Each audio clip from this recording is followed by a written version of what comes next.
Сегодня у нас в гостях Александра Безяева, руководитель Bubble Tunes. Здравствуйте, с приездом вас. Как долетели до Алматы? Отлично, на самом деле. Был замечательный 4-часовой полет. Эйр Астана меня поразил. Роман тоже похвалил Эйр Астана. Вам, кажется, очень хорошо понравилось. Вообще, да. До приезда вы были в Астане, Нур-Султане. Вообще, вы смотрели ли информацию, изучали ли вы про Казахстан? Что мы, кто мы, Алмата? Алмата, ну, на самом деле, к стыду своему скажу, что не очень, но нам очень много рассказывал именно про город, про легенды. Мадибек Мусабеков.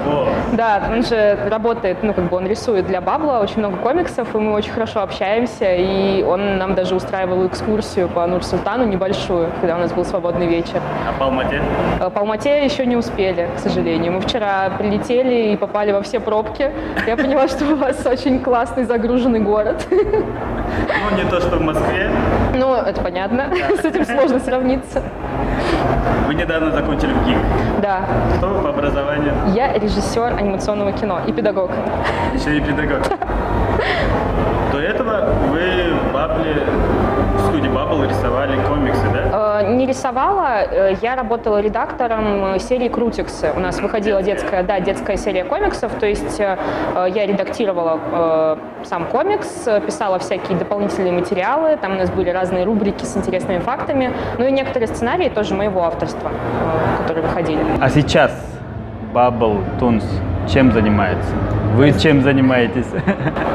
Я режиссер пилотной серии нашего нового мультсериала, который, собственно, по крутиксам мы запускаем. Вот, и у нас в производстве пилотный эпизод. Прям сейчас самое мясо-мясо, делаем анимацию, все красиво начинает шевелиться. А дальше это где будет запускаться?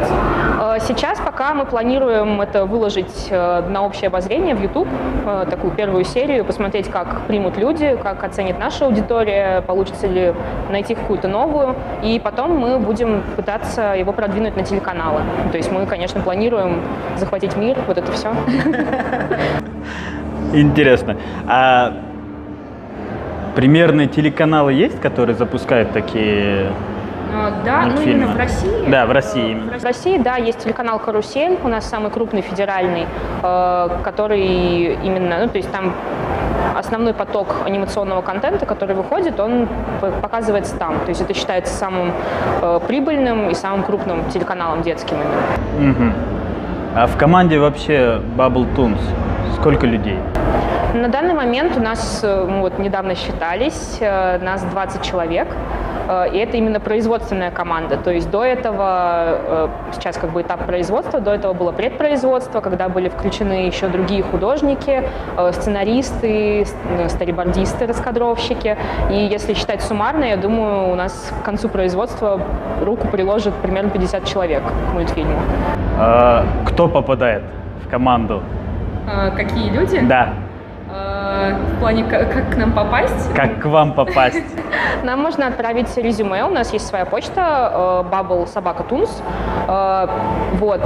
или можно еще, не знаю, просто классно что-то делать, потому что мы, конечно, ищем крутых художников, ищем буквально по интернетам, по пабликам и так далее. То есть например, нашего дизайнера персонажей мы нашли именно так, в интернете, просто я очень долго читала ее комиксы, и потом заходила. Могут удаленно у вас работать? Да. То есть мы рассматриваем разные варианты работы. Интересно. Я буду задавать вопрос всем. Министр культуры РФ Мединский Владимир высказывался про комиксы. Так. Небезызвестно. Какая была ваша реакция? Реакция на это? Хэштегами закидались. На самом деле нет. Было, то есть, когда только посыпались цитаты с его этого выступления по-моему, это была книжная ярмарка, на ВДНХ, и когда просто все начали писать и репостить разные цитаты из этого выступления, было просто очень странно, потому что просто человек сморозил глупость. Но потом меня поразило, насколько комикс-сообщество посчитало нужным ответить ему и показать, что есть комиксы, которые лучше, то есть показать, что мы вот такие классные, мы как бы на голову лучше, да. И вокруг этого сделали такой шум интересный. Ну, то есть вот за этим было гораздо интереснее следить, чем за цитатой какого-то, ну, за глупой цитатой человека, не разбирающегося в том, о чем он говорит. Хотя он министр культуры. Ну да, но он разными цитатами у нас как бы славен. Недавно было что-то по поводу... он высказывался по поводу фильма «Джокер», если мне память не изменяет, что Министерство культуры, конечно, как бы все это произведение искусства. Я обычно ничего не комментирую, но «Джокера» мы бы не поддержали, потому что он мне не понравился. Ну, то есть что-то вот в этом роде. Ну, то есть как бы я мнение свое не высказываю, но фильм говно. Для вас фильм «Джокер» шедевр? Отличное кино, прекрасное. Не знаю насчет шедевра, потому что там все-таки есть много заимствований, ну, если начать прям копать. Но в том плане, как это было для меня именно как опыт, как время проведенное, когда я просто погрузилась в историю, верила этому персонажу и просто безотрывно за ним следила, это было очень круто. Прям давно такого сильного впечатления не испытывала от кинокомикса. Интересно. Про Баббл. Вообще, в целом это сейчас огромное, можно сказать, становится махиной, да. И вы уже сколько на этом проекте? Вообще в Баббле? В Баббле, ну то есть конкретно мультсериалом уже занимаюсь ровно год. Вчера был год, 1 числа, да. А так, получается, официально вместе с журналом по Крутиксам 2 года я работаю. У вас хороший подъем. Да. Ну вот, от журнала мультики запустили. Классно же. Круто. И мой последний, наверное, вопрос будет.